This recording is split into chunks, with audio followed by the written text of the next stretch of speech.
اعوذ باللہ من الشیطان الرجیم بسم اللہ الرحمن الرحیم قل ان صلاتی و نسکی و محیای و مماتی للہ رب العالمین صدق اللہ العظیم و صدق رسولہ النبی الکریم ان اللہ و ملائکتہ یصلون علی النبی یا ایہا الذین آمنوا صلوا علیہ وسلموا تسلیما اللہم صلی علی سیدنا و مولانا محمد معدن الجود والکرم وآلہ وصحبہ وبارک وسلم۔ حمد و صلاۃ کے بعد اللہ تبارک و تعالی ہم سب کا خالق و مالک ہے۔ ہمارے پاس اس قدر بے شمار نعمتیں ہیں کہ رب خود فرماتا ہے کہ تم گننا چاہو تو تم گن نہیں سکتے، اور زیادہ تر نعمتیں وہ ہیں جو اللہ نے ہمیں بغیر مانگے عطا فرمائی ہیں، بغیر ہماری خواہش کے، بغیر ہماری طلب کے، بغیر ہماری دعا کے رب کریم نے اپنے فضل سے عطا فرما دی۔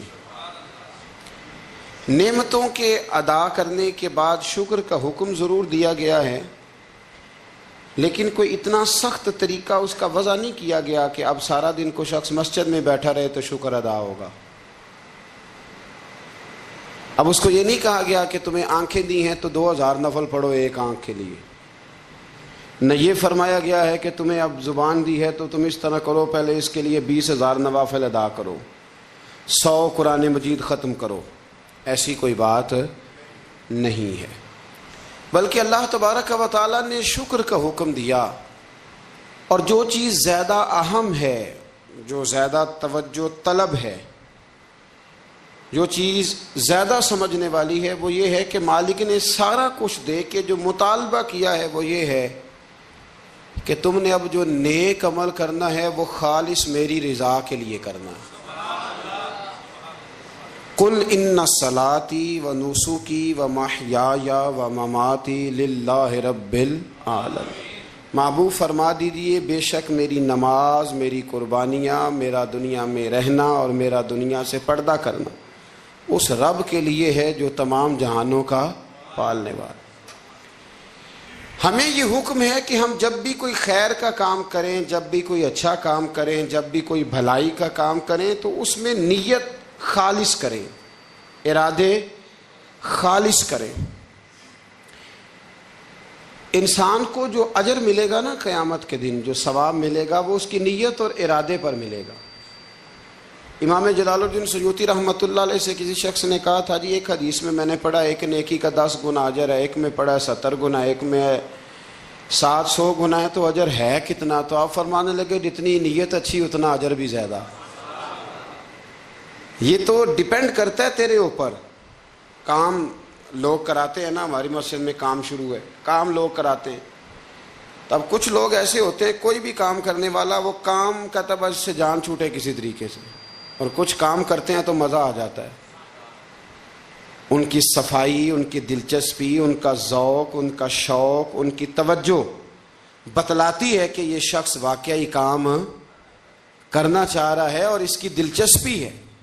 نیکی جب آپ ذوق سے کرتے ہیں، شوق سے کرتے ہیں، دلچسپی کے ساتھ کرتے ہیں، یہاں تو بہت سارے لوگ دین کا نام لے کے اپنا قد اونچا کرتے ہیں، صدقات و زکوٰۃ کا نام لے کے لوگ اپنے آپ کو سخی مشہور کرتے ہیں۔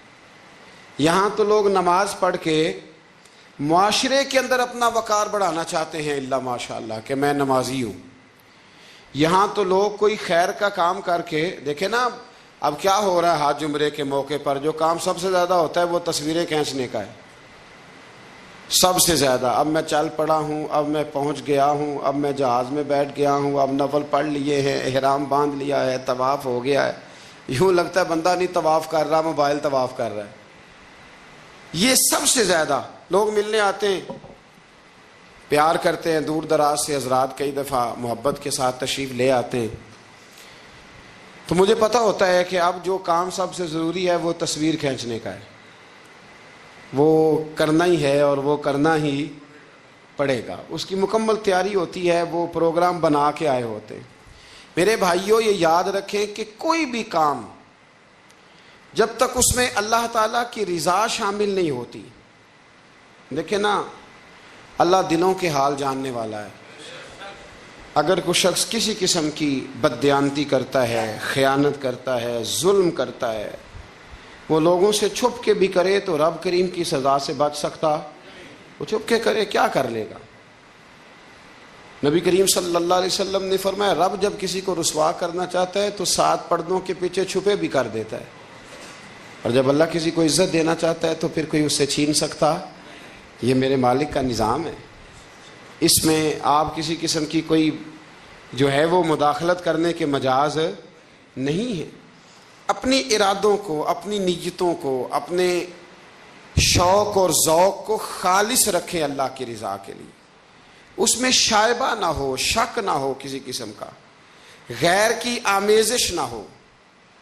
نماز پڑھیں تو اللہ کی رضا کے لیے، صدقات و خیرات کریں تو اللہ کی رضا کے لیے. کسی کام میں آپ مداخلت کرتے ہیں، بھائیوں کی لڑائی ہو گئی ہے، دوستوں کا جھگڑا ہو گیا ہے، رشتہ داروں میں کسی جگہ کوئی ایسی ضرورت پڑ گئی ہے جہاں آپ کے مداخلت کرنے سے حالات بہتر ہو سکتے ہیں تو مداخلت ضرور کریں، چودھری بننے کے لیے نہیں، پنچایت کا سرپنچ بننے کے لیے نہیں. اس نیت سے کہ میرے نبی پاک علیہ السلام نے فرمایا جس نے 2 لوگوں کی صلح کرا دی رب 2 حج اور 2 عمرے کا ثواب عطا فرمائے گا. اس ارادے سے، اس نیت سے، اس ذوق سے، اس شوق سے، اس توجہ کے ساتھ آپ آگے بڑھیں گے کہ ہم نے اللہ کی رضا کے لیے کرنا ہے. ہمارے آج کل کے جتنے امور ہیں ان امور کے اندر دنیا داری غلبہ کرتی چلی جا رہی. ہر کام میں دنیا داری کی آمیزش ہو جاتی ہے، نہ چاہتے ہوئے بھی، نہ ارادہ کرتے ہوئے بھی بہت ساری جگہوں پہ. اور دنیا داری اتنی غالب ہو گئی ہے کہ دنیا ہی دنیا نظر آنے لگ گئی ہے. دنیا ہی دنیا، یعنی کوئی چیز کیمرے کی آنکھ سے چھپ نہیں پا رہی، کوئی بات ایسی نہیں جس پر لوگوں کی نظریں نہ ہوں. کوشش کریں. اور عجیب بات یہ ہے کہ دنیا داری ہو، دولت ہو تو اس کو چھپا کے رکھا جاتا ہے، اور دین کی کوئی بات ہو اس کو نشر کرنا ضروری سمجھا جاتا ہے تاکہ لوگوں کو میرے تقوی اور میری پرہیزگاری کی خبر جلدی جلدی مل جائے. میرے نبی کریم علیہ الصلاۃ والسلام نے خالص اللہ کی رضا کے لیے ہر کام کرنے کا حکم دیا. سیدہ عائشہ صدیقہ رضی اللہ تعالیٰ عنہ راوی ہیں، الترغیب والترہیب میں حدیث ہے.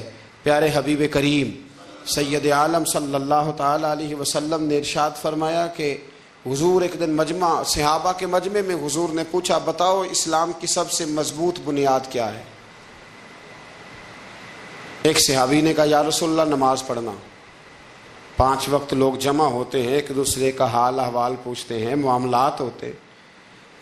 یا رسول اللہ صلی اللہ تعالیٰ علیہ وسلم مضبوط بنیاد ہے اسلام کی نماز پڑھنا، 5 وقت جمع ہونا. حضور نے فرمایا بات تمہاری ٹھیک ہے پر تم میری مراد کو نہیں پہنچے. عرض کی حضور حج کرنا، مختلف رنگ، مختلف نسلیں، مختلف قبیلے، مختلف بولیاں، لیکن جب حج کرنے پہنچے تو لباس بھی ایک ہی ہو گیا، گفتگو بھی ایک ہی، لبیک اللہم لبیک لبیک لا شریک لک لبیک ان الحمد والنعمت لک والملک لا شریک لک لبیک. ایک ہی صف میں کھڑے ہو گئے محمود و ایاز، نہ کوئی بندہ رہا نہ کوئی بندہ نواز.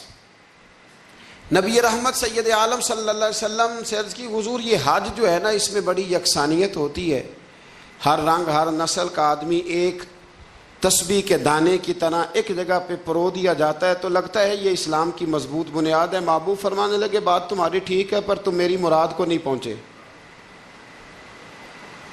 عرض کی حضور پھر زکوٰۃ، صدقات، خیرات اسلام کی مضبوط بنیاد ہے. کیوں؟ وہ اس لیے کہ غریب امیر کو دیتا ہے، امیر غریب کو دیتا ہے، اور غریب امیر سے لیتا ہے تو ایک رشتہ بنتا ہے، ایک تعلق بنتا ہے. محسن کا اور احسان مند کا بڑا گہرا رشتہ ہوتا ہے، بڑا ایک دوسرے سے پیار کرتے ہیں، ایک دوسرے کو چاہتے ہیں، ایک دوسرے کے لیے اچھے جملے بولتے ہیں، ایک دوسرے کے لیے ہمیشہ ان کے جذبات ٹھنڈے میٹھے اور اچھے ہوتے ہیں. تو لگتا ہے یہ اسلام کی مضبوط بنیاد ہے. حضور فرمانے لگے بات تمہاری ٹھیک ہے اور تم میری مراد کو نہیں پہنچے تو پھر صحابہ عرض کرنے لگے حضور ہماری رعایت فرما دیں، پھر ایک رحمت کی نظر کر دیں، آپ ہی بتا دیں اسلام کی مضبوط بنیاد کیا ہے۔ تو محبوب فرمانے لگے اسلام کی مضبوط بنیاد ہے اللہ کی رضا کے لیے کسی سے محبت کرنا۔ کس کی رضا کے لیے؟ خالص اللہ کی رضا کے، اور اللہ کی رضا کے لیے کسی سے بغض رکھنا، عداوت رکھنا اللہ کی رضا کے لیے، محبت بھی اللہ کے لیے، عداوت بھی، ذاتی دشمنی کوئی نہیں، ذاتی اختلافات کوئی نہیں، ذاتی رنجشیں کوئی نہیں، ذاتی لڑائیاں کوئی نہیں، ذاتی جھگڑا کوئی نہیں، خالص اللہ کی۔ ہمارے ہاں لڑائیاں ذاتی لڑی جاتی ہیں، اس نے مجھے شادی پہ دعوت نہیں دی، اس نے مجھے پروٹوکول نہیں دیا، یہ کہاں پہنچ گیا میں کہاں رہ گیا، ذاتی لڑائیاں لڑی جاتی ہیں، دینی نہیں، مذہبی نہیں، اخلاقی نہیں۔ دیکھیں آپ، چاہیے تو یہ تھا نا کہ شادی کے موقع پر یہ لڑائی نہ ہوتی کہ اس نے مجھے پوچھا کیوں نہیں، لڑائی یہ ہوتی کہ یار تو غیر شرعی کام کوئی نہ کرنا، اللہ رسول کی ناراضگی والا کام کوئی نہ کرنا، اگر تو نے کیا تو میں نے کوئی نہیں آنا، اگر تو یہ حرکت کرے گا تو پھر میرا تیرا معاملہ درست نہ رہ سکے گا۔ یہ لڑائی ہونا چاہیے تھی، نہ کہ یہ لڑائی ہوتی کہ مجھے بلایا کیوں نہیں، پروٹوکول کیوں نہیں دیا، اعزاز کیوں نہیں دیا۔ تو حضور نے فرمایا اسلام کی مضبوط گرہ، اسلام کی مضبوط بنیاد ہے اللہ کی رضا کے لیے محبت کرنا اور اللہ کی رضا کے لیے کسی سے عداوت رکھنا۔ حضرت موسیٰ کلیم اللہ علیہ نبینا علیہ الصلوۃ والسلام پر اللہ کریم نے وحی فرمائی کہ اے موسیٰ، اے میرے کلیم، میرے لیے بھی کوئی کام کیا ہے؟ عرض کی اللہ میں نے نمازیں پڑھی، روزے رکھے، تبلیغ کی۔ فرمایا وہ تو آپ کی ذمہ داریاں تھیں، وہ تو آپ نے اپنے لیے کیا، میرے لیے بھی کچھ کیا ہے؟ رب کریم نے پوچھا موسیٰ میرے لیے بھی کچھ کیا ہے؟ عرض کی اللہ یہ سارا کچھ، فرمایا مالک تیرے لیے کیا۔ کہا یہ تو آپ نے اپنے لیے کیا، آپ کی ذمہ داریوں میں شامل تھا، مالک تیرے لیے کیا ہے؟ فرمایا کسی بندے سے محبت کی ہے کہ یہ اللہ کا بندہ ہے، کسی بندے سے محبت کی ہے کہ یہ اللہ کا بندہ ہے، یا کسی کے ساتھ تمہاری صرف اس لیے ناراضگی ہو کہ یہ اللہ کا نافرمان ہے، اللہ رسول کا دشمن ہے، معاذ اللہ بے ادب ہے۔ میرے بھائی سمجھ لیں اچھی طرح اور اپنے دل کے کونے میں یہ بات بٹھا لیں کہ زندگی میں جو کام کریں وہ اللہ کی رضا کے لیے، چھوٹا سا بھی خیر کا کام۔ میرے رسول کریم علیہ السلام کا جو سب سے پہلا فرمان ہے نا بخاری میں، وہ یہ ہے کہ انما الاعمال بالنیات، تیرے عمل کا دار و مدار تیری نیت پر ہے، تیرے ارادے پر ہے۔ بنیاد تمہاری نیت ہے، بنیاد یہ ہے کہ تمہارا اندر سے اس کام کے لیے ذوق کیا ہے، شوق کیا ہے۔ اگر وہ بنیاد مضبوط ہے تو پھر عمل کی جو آپ چھت ڈالیں گے وہ ساری چھت بھی مضبوط ہے، لیکن اگر ارادے کچے ہیں، کمزور ہیں، سازشیں ہیں، رنجشیں ہیں، اندر معاملات گڑبڑ ہیں، تو پھر کبھی دیواریں مضبوط ہو سکتی۔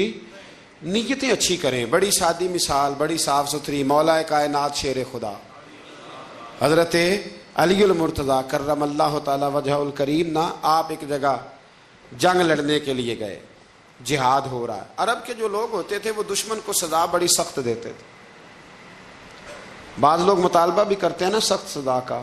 ہمارا سرائکی کا ایک شاعر ہے، وہ کہا کرتا ہے جے تنگ ہے ساڈی زندگی تو تے دے سخت سزا تیری جان چھٹے، ساکو مار نہ شاکر قسطاں وچ یک لخت مکا تیری جان چھٹے۔ عرب کے لوگ نا سخت سزا دیتے تھے، سخت، وہ اذیت دیتے، کبھی انگلی کاٹ دیتے، کبھی ہاتھ کاٹ دیتے۔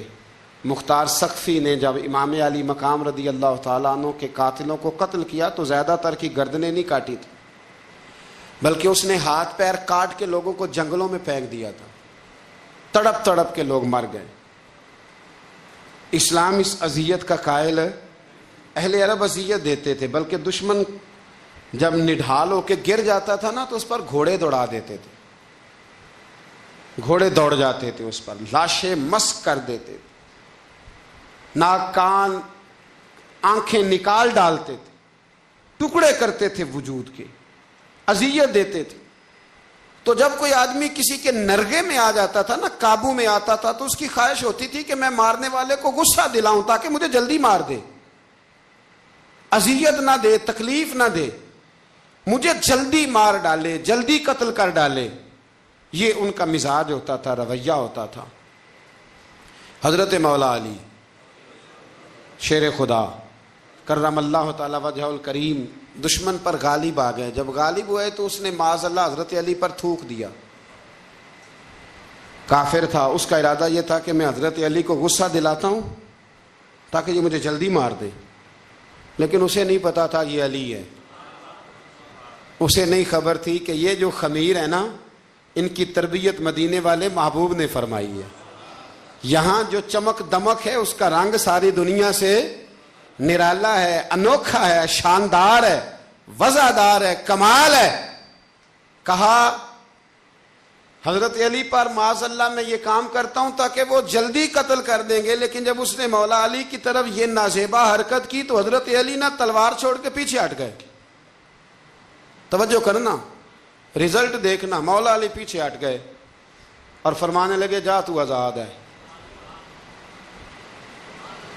وہ کہنے لگا میں آزاد ہوں، کس طرح، کیسے؟ تو حضرت علی فرمانے لگے میرا تیرا ذاتی جھگڑا تو کوئی نہیں نا، نہ تو نے میری زمین پہ قبضہ کیا، نہ میرا مال لوٹا، نہ میری عزت پر ہاتھ ڈالا. میرا تیرا جھگڑا اللہ کی رضا کے لیے، خالص اس لیے کہ تو اللہ کی نافرمانی کر رہا، خالصتاً اس لیے تیرا اور میرا یہ جھگڑا ہے.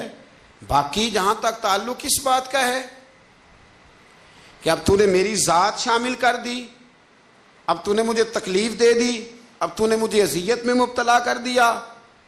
تو حضرت مولا علی شیر خدا فرمانے لگے اب ذات آ گئی ہے میری بیچ میں، اب میری ذات بیچ میں آ گئی ہے. اب اگر میں تجھے قتل کروں گا تو لگے گا میں نے اپنے ذاتی غصے میں قتل کیا ہے. لہٰذا اب معاملہ یہ ہے کہ میں تجھے آزاد کرتا ہوں، اب تو چھٹی کر سکتا ہے، جا سکتا ہے، دوبارہ کبھی میرے ہاتھ آئے گی تو دیکھی جائے گی. مولا کائنات نے اسے چھوڑ دیا، لیکن وہ حضرت علی کا غلام بن گیا. وہ غلام بن گیا، کہنے لگا علی اب سمجھ آئی ہے کہ دین کتنا شاندار ہے، دین کتنا اعلیٰ ہے، دین کی قدریں کتنی پاکیزہ اور کتنی حسین ہیں، اور کتنا منور ہے محبوب کریم کا دین. آپ مجھے کلمہ ہی پڑھا دیں. گویا جو بندہ تلوار سے فتح نہ ہو سکا وہ مولا علی کے خلوص سے فتح ہو گیا. حضرت علی کے خلوص سے، للہیت سے، اللہ کے ساتھ جو ان کا رشتہ تھا، اس رشتے کی برکت سے وہ آدمی فتح ہو گیا. میرے بھائی ہمارے معاملات کے اندر للہیت ختم ہوتی جا رہی ہے، خلوص نہیں رہا. کرامتیں ہیں، کہانیاں ہیں، داستانیں ہیں، الزامات ہیں، جھوٹ ہے، فریب ہے، فراڈ ہے، بڑا کچھ ہے. اگر نہیں ہے تو خلوص نہیں ہے. اگر نہیں ہے تو ہمارا اللہ اور اس کے رسول کے ساتھ رضا والا معاملہ نہیں ہے. کسی چیز کو اس کی حقیقت کی بجائے ہم تصورات کی دنیا میں جا کے، خیالات، توہمات اور افواہوں کی دنیا میں جا کے اس کو قبول کرتے ہیں. یاد رکھو جن لوگوں کی زندگیاں اللہ کی رضا کے لیے تھیں وہ لوگ بڑے اچھے تھے، بڑے خوش بخت تھے، بڑے خوش نصیب تھے. انہیں بدر کے میدان میں گردنیں کٹانے میں بھی بڑا ہی مزہ آیا تھا. انہیں آپ دیکھیں نا، احد کے میدان میں جانے دینے میں بھی انہیں بڑا مزہ آیا. جب آدمی میں خلوص ہوتا ہے تو اس کے لیے جان قربان کرنا بھی آسان ہو جاتا ہے. لیکن جب خلوص نہیں ہوتا پھر گفتگو ہوتی ہے، پھر باتیں ہوتی ہیں، پھر داستانیں ہوتی ہیں، پھر کہانیاں ہوتی ہیں، پھر لب و لہجہ ہوتا ہے، پھر منصوبہ سازی ہوتی ہے، پھر ہیلے بہانے، پھر سغرے کبرے جوڑ کے لوگ کہانیاں اور داستانیں بناتے ہیں. خلوص اور للہیت کے ساتھ اللہ کی بارگاہ میں جھکیں. عبادتوں کا، ریاضتوں کا، تلاوتوں کا جتنا اللہ ہمیں موقع دیتا ہے اس میں خلوص شامل کرنے کی کوشش کریں، للہیت شامل کرنے کی کوشش کریں، اللہ کی رضا شامل کرنے کی کوشش کریں. میرے نبی رحمت صلی اللہ تعالی علیہ وسلم نا حضرت معاذ ابن جبل کو جب یمن کے لیے روانہ کرنے لگے تو رسول پاک علیہ السلام نے بڑی نصیحتیں فرمائیں. ان نصیحتوں میں درد بڑا تھا. کیوں؟ اس لیے کہ حضور نے انہیں بتلایا تھا کہ جب تم واپس آؤ گے تو میری تمہاری ملاقات نہیں ہوگی، تم میری قبر سے گزرو گے. اکھاں جدوں میٹیاں زمانہ مینوں روے گا. ਆਪਣਾ ਤੇ ਆਪਣਾ ਬੇਗਾਨਾ ਮੈਨੂੰ ਰੋਵੇਗਾ। ਜਦੋਂ ਨਾ ਮੈਂ ਦਿਸਿਆ ਮੈਖਾਰਾਂ ਨੂੰ ਮੈਖਾਨੇ ਵਿੱਚ, ਜਾਮ ਟੁੱਟ ਜਾਣਗੇ ਤੇ ਮੈਖਾਨਾ ਮੈਨੂੰ ਰੋਵੇਗਾ। ਕਈ ਲੁੱਕ ਲੁੱਕ ਰੋਣਗੇ ਤੇ ਕਈ ਬੁੱਕ ਬੁੱਕ ਰੋਣਗੇ। ਗਲੀਆਂ ਦਾ ਅਜਾਣਾ ਤੇ ਸਿਆਣਾ